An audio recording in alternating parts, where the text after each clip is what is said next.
नमस्कार। अभी पिछले दिनों मैंने एक पुस्तक मंगवाई जिसका नाम है मैं लाल दयाद, जिसे अग्निशेखर जी ने लिखा है और उन्हीं के शब्दों में मैं कुछ पढ़ती हूँ।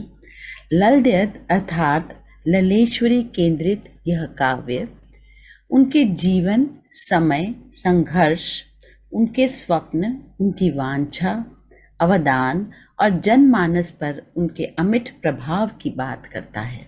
बहुत कम लोग जानते हैं कि संत कवयित्री लाल दयाद कश्मीरी साहित्य की आदि कवयित्री ही नहीं, भारतीय भाषाई नव जागरण की प्रणेता, विद्रोही स्त्री स्वर के अलावा भक्ति काल की एक कालजयी अधिष्ठात्री भी थी।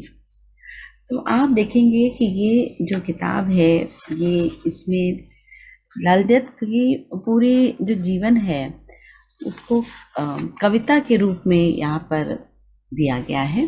तो अग्निशेखर जी ने बहुत ही सुंदर ढंग से इन कविताओं को लिखा। बहुत ही प्यारी कविताएं हैं और मैं इनमें से थोड़ा सा आपको पढ़कर सुनाऊंगी।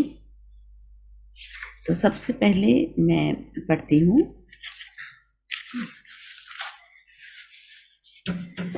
यह कैसी विडंबना देव, भेजा जिस गृह में, या जैसे भी घर संसार में यहाँ जन्मी पली बड़ी, की अटखेलियां माँ की स्वर्ग तुल्य गोदी में, हुलसाई पिता की पीठ पर चढ़, अलसाई जब तब बालपन में, स्वप्निल सुगंधित।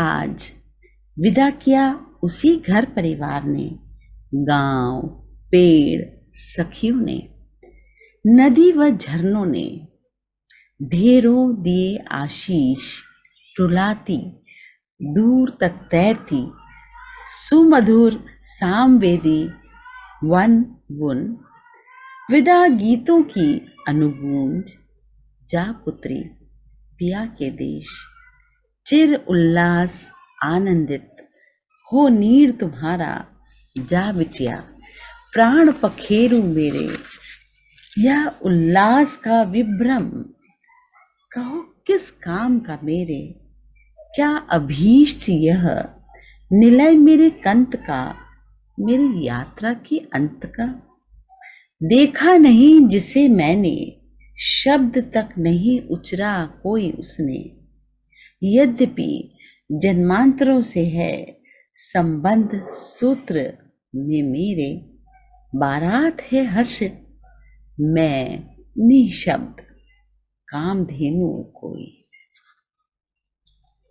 अब आगे दूसरे में लिखते हैं, देव क्या तुमने भी मुझे करते विदा अपने धाम से गाया था विदा गीत, नम हुए थे क्या तुम्हारे भी नेत्र, क्या करते हो कभी स्मरण मेरा वो मुड़ मुड़ देखना, कैसे लिपट लिपट रोई थी परिजनों से, और वो उतरना आकाशों से, एक क्षण में बीजाक्षर सा माँ के गर्भगृह में, फिर होना अंकुरित यहाँ मेरा, यह कैसी सांत्वना कि वो तुम ही थे, तुम ही हो यदि यह गर्भ भी जहां मैं आई, और वो भी जहां से आए, तो यह विदा कैसी देव बोलो। अब मैं चलती हूँ 5वें नंबर पर। अब ये ससुराल में पहुंच गई, शादी हो गई है, ससुराल पहुंच गई है। वहाँ पर उनके साथ जो व्यवहार हो रहा है उस पर थोड़ा सा सुनते हैं। फिर एक बार कुपित हुई मेरे कंत की माता, सूत उसका दिया महीन क्यों नहीं मैंने काता, पता नहीं नदरों के तंतु सा और क्या काटती मैं, बुहारा नहीं ठीक से घर आंगन उसका, नदी घाट पर नहीं ढंग से पछीटे कपड़े लत्ते, क्या कहूँ सूत जो दिया ही नहीं था, काता मैंने कर्मों का लेखा यह सूत। अबाध चलता चरखा, सांस सांस बुनता, प्राणों के कपास से, और ध्वनि भी नहीं सुनता कोई। क्या कहूँ, मन बुहारने का वरदान दिया उसने, मैं बुहारती जीवन, धुलती नहीं एक धुलाई में, जन्मों की मैल पूछे कोई पुण्य सलिला से। तब भी नित्य मैं कात रही, धूप छांव, शीत और ग्रीष्म, देख रही देवरानियां, दया से ससुर श्री, ग्राम भी देख रहा समूचा दया से। बुहारती हूँ धूल उनकी, सीढ़ी टिका टिका कर, चढ़ती लेपती नन्ही बाहों से, शापित दीवारें उनकी, गिरती फिर उठती डांट के भय से। कभी खाली घड़ा रखती उल्टाए, उस पर रखती एक और घड़ा उल्टाए, फिर चढ़ती रसोई की धुआं खाई दीवारें, बुहारने लीपने कितनी बार गिरे हूँ, सास की खिलखिलाहट से फिसलकर। अब ये आगे जब इस तरह के अत्याचार हो रहे हैं इनके साथ, फिर अब आगे 7वें नंबर पे, देखा एक पत्थर को सपने में पसीजते मैंने, जैसे हथेली में हुआ स्पंदित।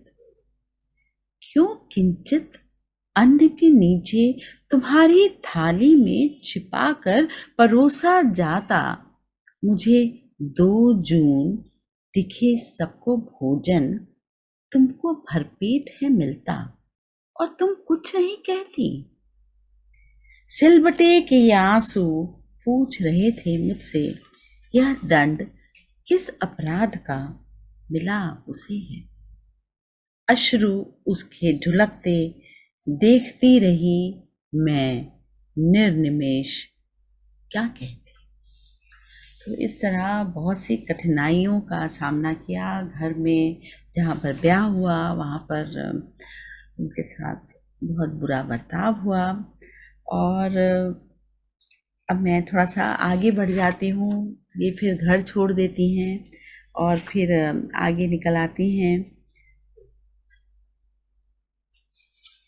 अब मैं 20वां नंबर पढ़ रही हूँ।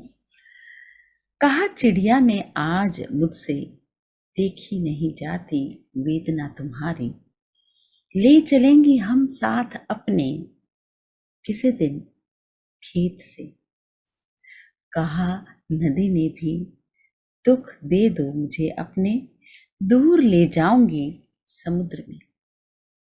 और कहा छतनार बूने ने, दो मुझे समूची यातनाएं अपनी, मैं तुम्हें हरित दूंगी छांव शीतल।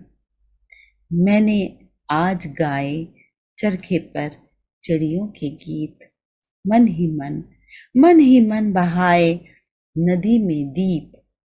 रोई छतनार बुन्ने से लिपट कर, गिरा एक पत्ता उसका मेरे शीश पर उस पल। तो आप देख रहे हैं कविताएं जो हैं बहुत ही सुंदर बन पड़ी हैं। और मैंने जिस दिन ये किताब आई उसे 2 दिनों में ही पढ़ डाली। और एक के बाद एक कविता जो है ऐसे ही पूरे उनके जीवन के बारे में है। फिर वो घर छोड़ के जब निकल जाती हैं और फिर आगे जब उन्हें ऐसा मालूम होता है कि जैसे कि उनको एनलाइटमेंट मिल गई है। और बहुत ही अच्छी डीप कविताएं हैं। मैं आगे भी कुछ बाद में एक बार फिर आऊँगी इन कविताओं को लेकर, क्योंकि कविताएं बहुत सुंदर हैं। अग्निशेखर जी ने बहुत ही सुंदर ढंग से इन कविताओं को लिखा। बहुत ही मार्मिक चित्रण है, प्रकृति भी किस तरह से उनके साथ जुड़ जाती है, और बहुत सी अनेक बातें हैं इन कविताओं में। तो पूरा जीवन उनका इन कविताओं में समाया है। आप देख सकते हैं, ये किताब जो है मैं लल देत अग्निशेखर जी ने लिखी है, और ये है प्रलेख प्रकाशन से प्रकाशित। तो अगर आपको कविताएं पसंद आई तो आप भी इस किताब को मंगवा सकते हैं। किताब बहुत ही प्यारी है। धन्यवाद।